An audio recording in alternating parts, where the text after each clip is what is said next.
Good afternoon, everyone. Welcome to the Insights and Innovation series for this Monday. And welcome back, everyone for those who had a lovely 10-day holiday, welcome back. Today, we have our good friends at ACM joining us today, and we're going to be talking all insights about travel.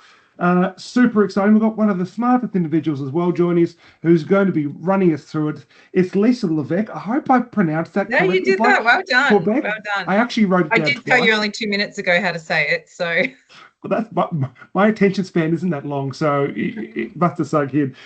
So she's going to be walking us through all that information. It's about all of their insights from their Explorer brand, and she's going to talk you through it. So over to you, Lisa. thank you. And hi, everyone. Yes, hope everyone had a nice long weekend. So I'm from ACM, Australian Community Media, which specialises in connecting brands to regional communities and also keeping regional communities strong, informed and connected to local news and information.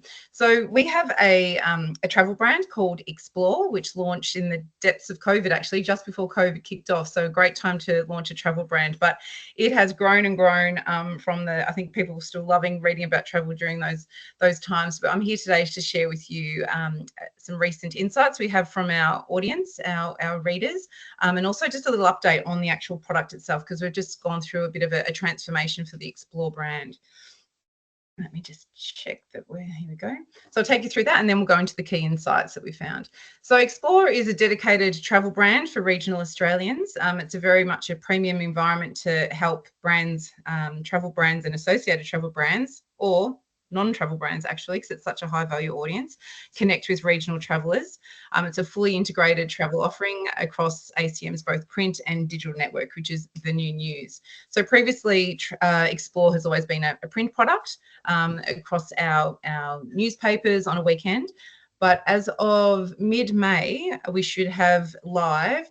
Explore will now be embedded across over 85 of our digital mastheads across our entire digital portfolio. So it will connect with over 3.5 million regional Australians. It's got a brand new, like beautiful modern design. I think all of the news people are quite jealous of the look and feel of the new travel product because it does look very slick. So it's now always on. Previously, it was only really this kind of weekend opportunity, but now we can reach regional travellers any day of the week, any time of the day. We've got new content environments where we're doing lots of beautiful in-depth destination guides and lots of top 10 lists with people love. We've also launched a new Tuesday newsletter, which we previously have done that on a Saturday only. But now we've got a Tuesday newsletter, which goes to over 52,000 subscribers. So another great way to connect with regional travellers. This is just a little look and a feel of what the design looks like. I think we're only live at the moment on a couple of our websites, but as of mid-May, it will all be live. So really beautiful, really modern. It's all mobile first, just based on the consumption behaviour of our audience, but also all of the commercial opportunities within it are really kind of really sticky and high engagement, offering our client partners great opportunity to connect with this incredibly engaged audience. And also, for those that don't know, so Explore previously was in our sort of 14 major mastheads. And recently, just over a few weeks ago, actually, we've now launched our weekend collection of newspapers, which goes into 28 different markets, which you can see up on the screen there. And this is very much a kind of weekend read, because we know that on a Saturday or on a weekend, at least, people spend more time and have got more time to consume their newspaper, and they love to sit down and read this kind of more laid back a reading environment, which travel is now part of. So reaching over 405,000 regional people every week in the print edition, which is an incremental audience of 21% based on what we previously were running with. And also beautiful new design for our print product. But now we're going to jump into Explore Traveller Insights. So this we pushed this survey out in December, finished it early January. We had over 2,000 respondents. Our audience love to fill out surveys. So it's very much based on our Explore audience. We pushed it out through our EDM, was predominantly the way we sent the link through, and we had an incentive to win Explore travel vouchers. So what we found is, and we kind of knew this already, but I guess it's just quantified it somewhat, is that our our Explore readers have got the financial means to travel without the pressures of family commitments. So the average age is 43, yet we see 52% of them are aged between that 50 to 71. And I feel like so many of the travel clients that are coming to us are very much looking for that 55 plus really lucrative audience, which we absolutely connect with. Household income is kind of in line with Australians, but to be honest, our audience aren't necessarily earning an income. They are mainly retired and therefore living off, no doubt, the millions of dollars they've sold their huge homes to and downsized, and spending up their money, which we know lots about all those spending habits of the 55 plus cohort. And 84% of our audience are couples or singles without dependent children, that being kids that are in the home. So they very much have the means to be able to travel when they like. One thing that we've discovered is just this sense of our audience constantly traveling. So as soon as they are returning from a trip, they're already booking their next holiday. So 74% have been on a holiday in the last 12 months. 36% have already booked and paid for an upcoming holiday at the time of this survey going out. And of that cohort, 85% had been on a holiday in the last 12 months. So it's kind of like this cycle. As soon as they get back, they're already booking or at least researching for their next trip. So it just highlights, I guess, the opportunity that to be ever present with these people, because they very much are travelers and they are always have something in the pipelines when it comes to their next holiday experience. When we look at the next part of the travel journey, which is kind of that planning and researching for a trip in the next 12 months, 72% of those people had been on a holiday in the last 12 months. So once again, really high levels of travel. They're coming back, they're booking, they're constantly researching for their next opportunity. We did find, though, that people that are in the dreaming phase, that are sort of dreaming of an upcoming holiday, they were sort of less likely to have traveled in the last 12 months. And I've got some further insights later on in the presentation that really does talk to the fact that maybe people that are in the dreaming phase are probably going to be in the dreaming phase for a while, because they're probably more likely to be struggling financially or have impacts of the cost of living that's impacting them. But it's quite a small proportion of our audience anyways. When we look at sort of travel more broadly, international travel is absolutely a focus for our audience. You can see here whether it's those that have been on a holiday through those that are currently planning and researching. International is definitely leading the way.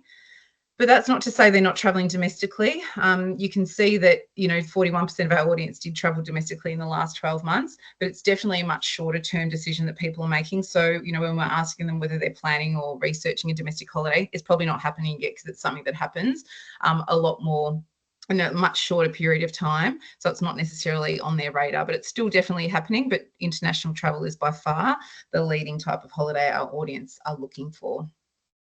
We ask them to kind of associate themselves with one of these statements.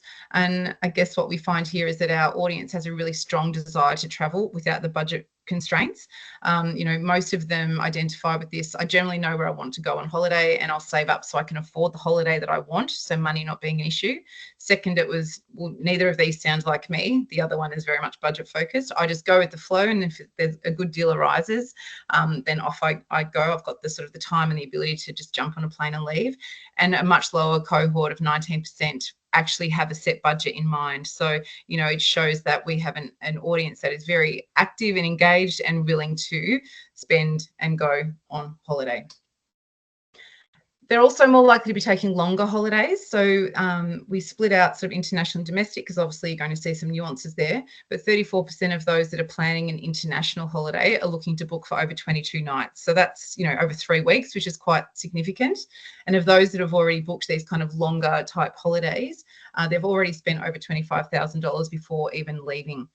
So, obviously, the longer you stay, the more you spend, but it just shows that the Explore readers definitely have sort of more time to take longer holidays and spend more on those types of holidays. So now we're going to go into, I guess, the types of holidays our audience are looking at and the destinations that are over the top of their lists from both a domestic and international point of view. So we asked our audience to associate kind of words or phrases that relate to the holiday that they were talking about, whether it's one that they're planning or researching, one they've just been on. Hopefully you can see the numbers on here, but relaxation was by far the #1 word association. Interestingly, though, I mean, everyone wants to go on a relaxing holiday, but that was very much being driven by the people that are in the dreaming phase, which sort of highlights, I guess, that they're just that maybe life's a little bit more challenging for them at the moment. They're desperate to get away and relax. It's not to say that our other cohorts weren't wanting that as well, but that number definitely was driven a lot higher by the dreaming segment. But other types of holidays, cultural, food and wine, family, which kind of ties into beach and relaxation. Wildlife and nature came out really strong, some really interesting ones, even walking and trekking, wellness holidays. We even had adrenaline and cycling, much smaller percentages, but like there was a really vast array of the types of holidays our audience are interested in. And if we look at just women specifically, they were very much over-indexing around holidays that involved kind of cultural experience, adventure, wildlife, nature, beach, and then also group holidays. I think a lot of these would be women that are, dare I say, maybe widowed or divorced and sort of getting their life back and sort of taking the plunge into traveling solo for the first time. So really looking for these more group experiences. When we then look at those kind of the most popular types of holidays that our audience are wanting to go on, beach and relaxation were sort of one and two. These ones have sort of smaller budgets and less time, I guess, dedicated to those types of trips. I imagine these would be very much driven by your kind of Bali or Fiji, or your kind of more the close international type destinations, thus having attracting a lower budget and lower amount of time spent for those types of trips.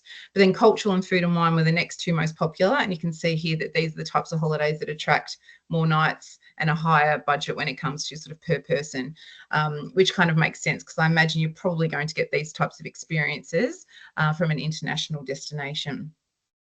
Another thing that was quite interesting for our findings was that our audience, there's this real sort of trend around the types of travel people are looking for is where the journey is very much part of the experience. So, holidays like cruising, group tours or organised tours, rail journeys, and also sort of history adventures. And when you think about, I guess, a group tour and a history tour, bus tours is kind of the overarching thing here. So they're very much interested in this kind of experience of the transport being the journey and the part of the holiday experience. And these are the type of holidays that absolutely attract higher budgets and also more nights away from home.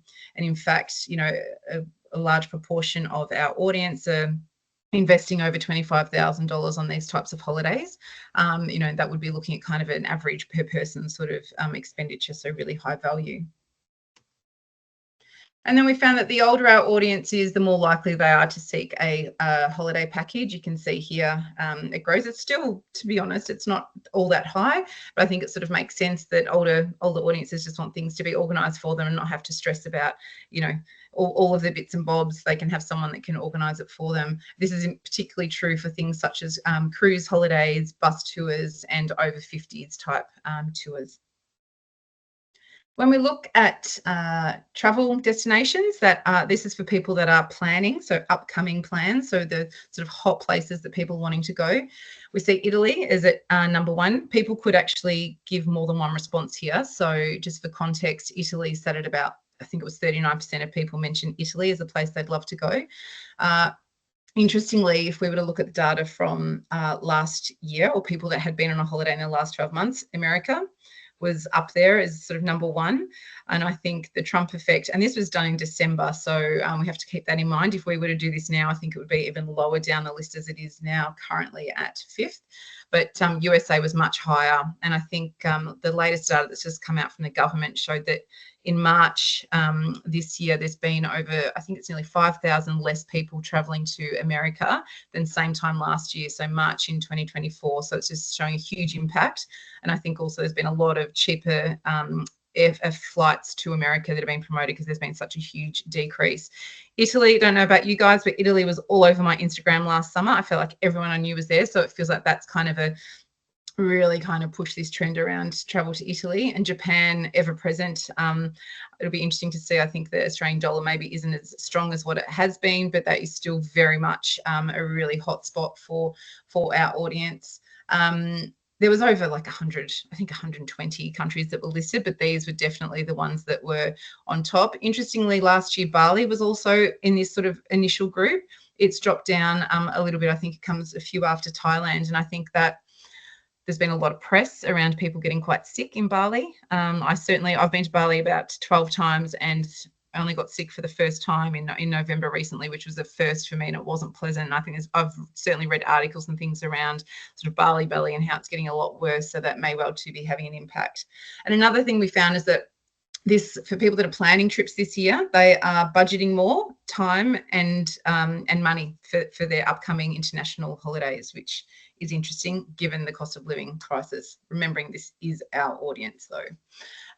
When it comes to, I guess, international destinations, it's this kind of wanderlust thing of, it's always a place I've wanted to go, is definitely the kind of leading influencer when it comes to selecting an international destination, but not too far behind is finding a good deal or sale. And I think it's important to note here that our audience, it's not as though they need to find a cheap deal to be able to travel. I think it's more around this sort of essence that if I can find a really great value opportunity to travel, I'm going to take it. So it's just more the sense of wanting a good deal rather than needing to have a good deal, i.e. a cheap holiday. It's more about they want to feel as though they've got a great offer. Friends and family also a big influence when it comes to other international destinations. But I think importantly for us is that, seeing a promotion or a deal or travel offer in travel publications such as Explore, but also reading content on destinations in travel publications like Explore are really important in terms of triggering people to book particular destinations. It was quite interesting this year. We with the likes of White Lotus, and there's been a real trend around destinations off the back of sort of streaming and content. We did include the question, but it came out really low, even for younger people. Only 1% say that they're visiting a destination based on a show or a movie, etc. I wonder if that's maybe gone up now with White Lotus and the Thailand factor. We'll see. But and also social influencers, a really sort of small impact on our audience at least. From a domestic point of view, you can see here the top place people want to visit. I don't know why, because there's way too many sharks, but Perth is top of the list. But that sort of northern part of Australia as well, in Broome and Northern Territory, and really going on those kind of cultural and history experiences within our own country are incredibly popular. Once again, there was a vast list of domestic locations that our audience are wanting to travel to. The average budget people are planning for a domestic upcoming trip is sort of nearly $6,000 on average, and that kind of 2-week holiday is very much, probably aligning with. Hopefully they're avoiding school holidays because it would be a lot more expensive, but I think they will because they don't have kids to have to worry about that. But 14 nights is the average holiday for a domestic trip for the upcoming plans of our audience. And unlike, it's still, always dreamt of going somewhere is really important for domestic, but more importantly or more influential is families and friends' recommendation around destinations in Australia. So that kind of, I went here, and, if you know that it's been a great experience, it inspires our people to want to also explore it. Once again, finding a good deal, reading an article, also really important from a travel content point of view. Now, we actually, this survey was vast. So these are just the highlights. We did a whole cruising module. So if there's anyone on here that works with a cruising client, we have far more information than this. I'll just share with you a couple of key insights from our cruising questions that we did. So 21% of Explore's audience are engaged one way or another with cruising and interested in cruising.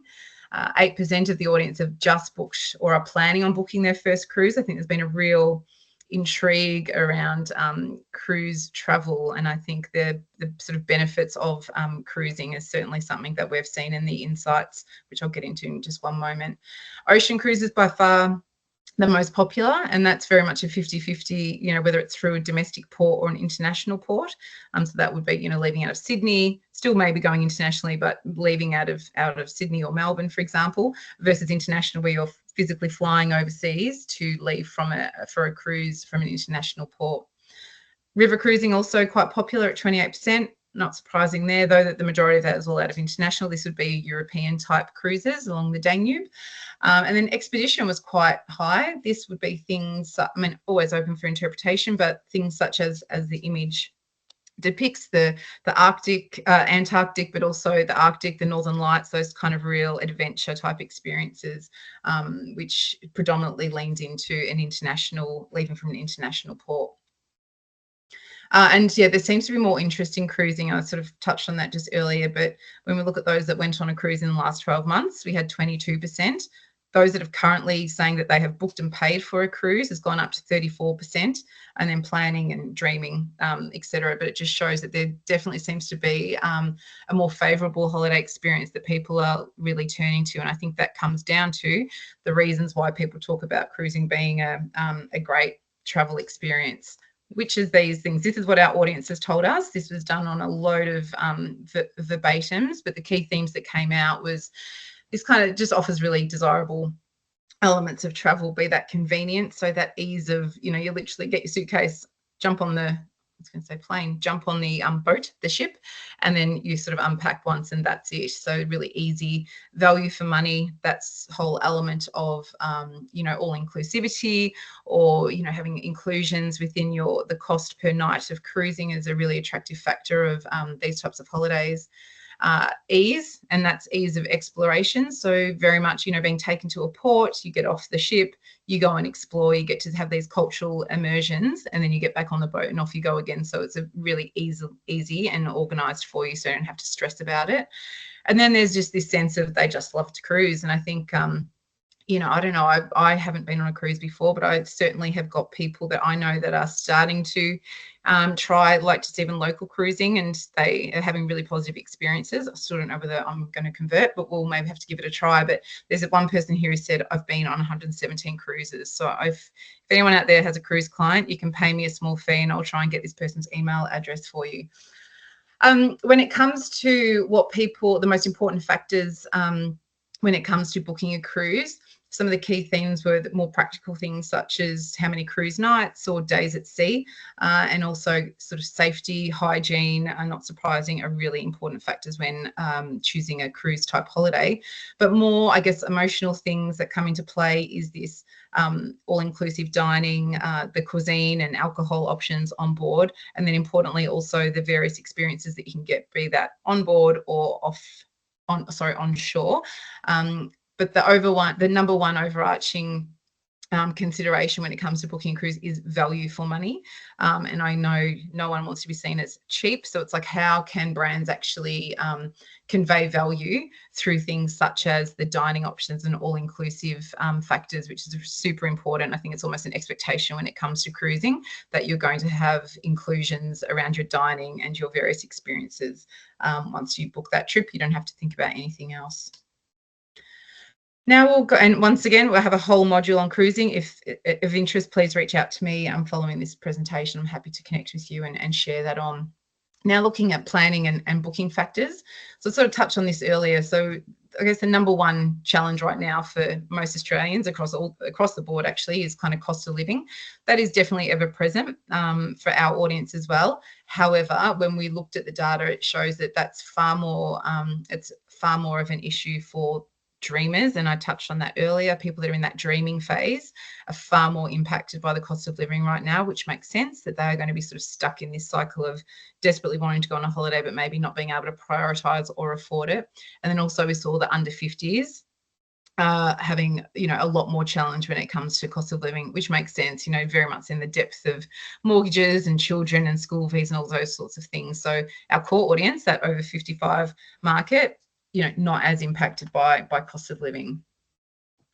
Some of the other factors, or I guess challenges, our readers have when it comes to booking a holiday are in and around kind of finding the right types of accommodation, deciding on what to see and do once they've booked a trip. Finding the right flights is a real tension point, and the sort of timings and the days and connecting flights, etc.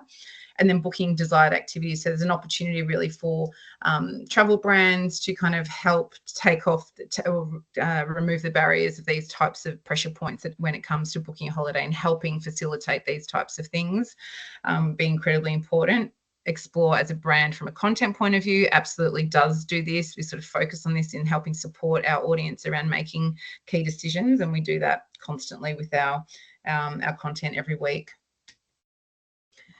When we look at these sort of key factors that I guess triggered you to book a trip, all the things that people are wanting from their travel, it's kind of broken into two sort of more emotive factors, which is very much around, all the things that you get to do. So activities and things you're going to see. Visiting somewhere new is incredibly important, as too is having different or unique types of experiences or being immersed in different cultures, incredibly important. From a more practical point of view, we see value come through again. It's not cheap. It's not, the lowest price, but it's just, I want to feel as I'm getting a good deal. So value for money is really important. If they see a great offer, they are likely to research or delve into that a little bit further.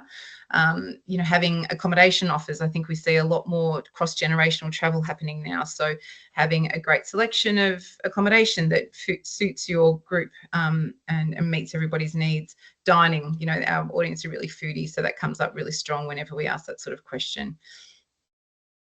In terms of, I guess, the booking process, flights or getting the right flights that's the number one thing, and that's key to booking conversions. So we see that as the first tipping point getting into the travel cycle. So booking your flights, and then not far behind is booking your accommodation, travel insurance. I don't know if there's any insurance brands on here, but way down the chain. And it makes me very nervous when we look at the timeline. People are literally booking travel insurance like literally a couple of months before they're leaving on international journeys, which stresses me out a little bit. Car hire, restaurants, reservations, not so important. I feel like people just wing it once they arrive, but flights and accommodation absolutely crucial to booking conversion. From a flights or booking flights perspective, 74% of our audience will book their flights online, be that through an airline's website. I'm not sure what the standard is, but I thought this was quite high, that 53% of our audience are actually booking them direct with an airline. I think that just comes down to sort of trust and reputation, and knowing that if something goes wrong, that you can rely on speaking to a person to help you out with that, versus maybe an aggregator where you probably feel like you're just part of the system and get a little bit lost. But in person is still I think quite high. 20% of our audience are saying they like to book in person with a travel agent, and booking online flights does diminish with age. So, the older you get, the more likely you are to want to deal with a person or a travel agent, which, makes absolute sense. It sort of removes that pressure and stress. However, having said that, I think a lot of older Australians are feeling far more confident now about being able to book their travel themselves and pick and choose where they're going to book different elements from. But there is still certainly a need and role for travel agents and in-person experiences. This is a yucky slide, apologies, but it's a good one if you work in any of these sort of categories. But 42% of people book their flights at least 7 months before an international holiday. Domestic, it's 64% of domestic flights are booked at least 4 months in advance.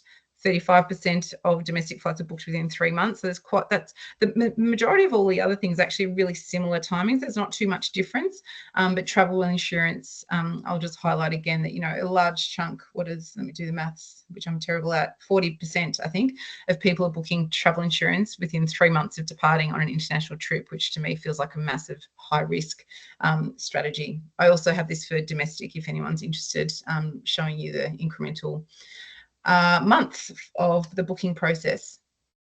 One of the things we are often challenged with being a regional travel brand is that people in the regions are less likely to travel or have more of a barrier to travel because they're not close to airports.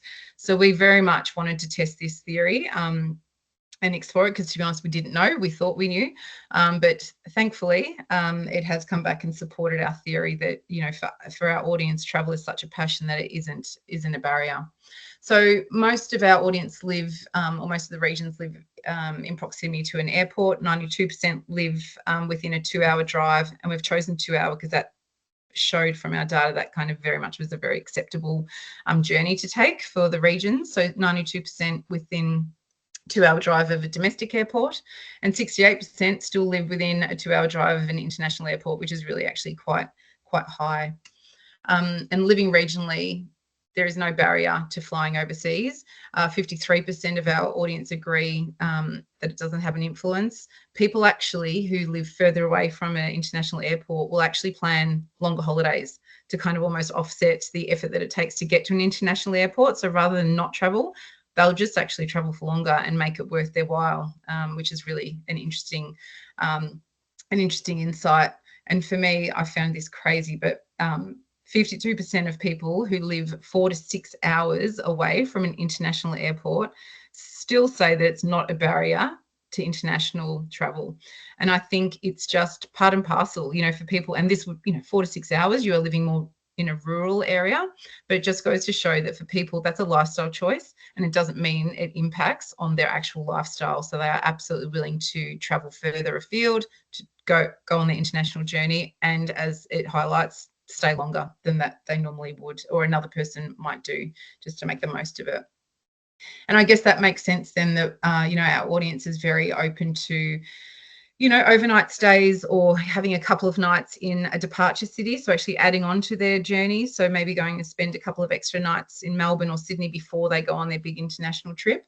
They're very open to it, or, they do it sometimes just depending on the journey. But that is something definitely to consider around packaging in that kind of pre-departure, like almost a mini break before going on your big journey, because it's something our audience are absolutely open to. So just a summary, and as I said, there is a far more on sort of airlines and flying. There's a lot more on cruising, and to be honest, this data can be cut in so many different ways. It's terrifying, but these are just the key insights, and I'll just remind you of them. Our Explore audience has the financial means to travel without the sort of pressure of family commitments and school holiday restriction. They are constantly traveling, so as soon as they get back, they are already booking their next trip and researching and planning for their next one. International destinations, although domestic also, of course, is part of their travel plans. They're very much focused on international travel. I touched on this a couple of times. There's this element of they really appreciate value, but they're not limited by it. But how can we demonstrate value to our audience? They've got the time and they have the money to invest in travel, those longer holidays and higher budgets that we see from our audience. And then this sort of trend around travel, that the journey is part of the experience. We're seeing a real growth in that. Our chief editor is also very much onto that, and it's something that we push a lot in our content. You'll see loads of different travel experiences in and around kind of the journey, and cruising is huge for us at Explore. And then really importantly, that living regionally is not a barrier to flying internationally or taking international travel. So there's a lot in there. I hope you've learned something new, or maybe some of these insights might help you have conversations with your clients, or maybe confirm what you already know. But please, if there is any interest in getting further insights or the kind of cruise or the airline modules, very happy to share or present that to clients, or send it through to yourselves. So please do reach out.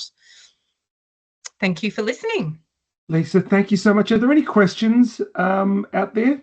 Or we can circulate or connect people afterwards? Please do. Yeah. That was Lisa, that was super, super interesting. How can people get access to this? Oh, that's a good question. I'm happy to share a PDF with one of you. Do you have a portal or something that people can download? We can put it on the leadership thread on LinkedIn, or share it with people who asked for it as well. So okay, maybe we can chat offline, and I can definitely do that. But also feel free to contact me directly with any specific questions or requirements, because I can come out and present to clients, etc., if it's relevant. Yeah, amazing. Or any of the ACM team. I can see Steph Kavanagh on the call as well today. So thank you, everyone, for tuning in. Lisa, thank you so much. That was really, really interesting. I like to book my travel insurance about an hour before leaving. Oh, God, don't.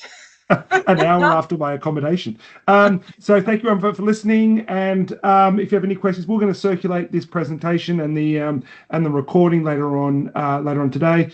And if you have any questions, just reach out to us or your ACM team. ACM, thank you for your support of the independent sector, and we look forward to talking to you soon. Thanks, guys. Thank you. Thanks so much. Have a great day, everybody. Thanks for listening.